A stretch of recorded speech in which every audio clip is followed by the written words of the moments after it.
Selanjutnya, cara ketiga dalam menghitung rasio profitabilitas suatu perusahaan yaitu dengan menggunakan rasio hasil pengembalian investasi atau return on investment atau ROI dengan rumus return on investment sama dengan laba kotor dibagi dengan total aktiva.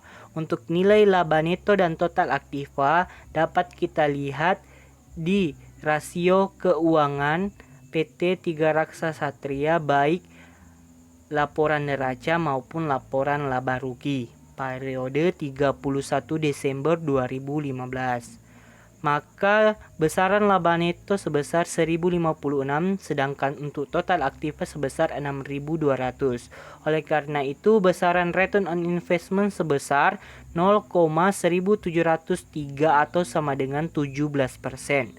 Berdasarkan hasil analisis tersebut, rasio return on investment atau ROI selama 1 tahun atau selama tahun 2015 sebesar 17%. Artinya, perusahaan mendapatkan laba bersih 17% dari keseluruhan aset atau harta yang dimilikinya. Selanjutnya, menggunakan rasio hasil pengembalian ekuitas atau return of equity atau ROE dalam menghitung rasio profitabilitas suatu perusahaan. Adapun rumusnya yaitu return of equity sama dengan laba neto dibagi dengan total ekuitas.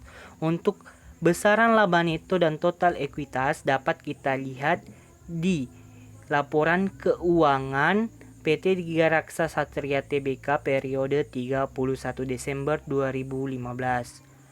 Oleh karena itu, besaran laba neto sebesar 1056 sedangkan total ekuitas sebesar 3350, maka hasilnya yaitu untuk return of equity sebesar 0,315 atau sama dengan 32%.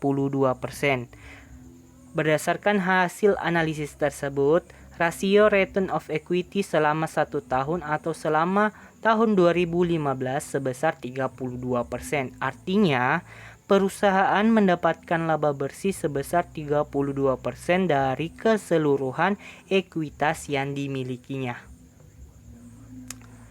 Baik, pada video ini saya akan menjelaskan juga tentang studi kasus yang berkaitan dengan rasio profitabilitas. Salah satu contoh studi kasus yang berkaitan tentang rasio profitabilitas yaitu studi kasus tentang kinerja keuangan organisasi laba pada PT Garuda Multivalisindo Jakarta, di mana kinerja keuangan digambarkan melalui rasio keuangan dari perusahaan tersebut.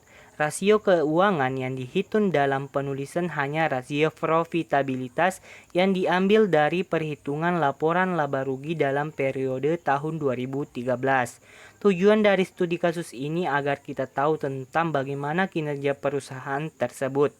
Berdasarkan studi kasus tersebut dapat diketahui bahwa perhitungan rasio profitabilitas perusahaan menunjukkan kinerja perusahaan di tahun 2013 mengalami peningkatan dari tahun sebelumnya yaitu tahun 2012. Solusi untuk studi kasus ini yaitu untuk meningkatkan profitabilitas perusahaan yaitu dengan meningkatkan volume pendapatan dengan skala besar yang akan berimbas pada peningkatan laba perusahaan karena dengan meningkatnya penjualan disertai dengan meningkatnya biaya dapat meningkatkan profitabilitas perusahaan. Mungkin itu saja yang bisa saya sampaikan, lebih dan kurangnya mohon dimaafkan. Billahi fisabilil haq fastabiqul khairat. Wassalamualaikum warahmatullahi wabarakatuh.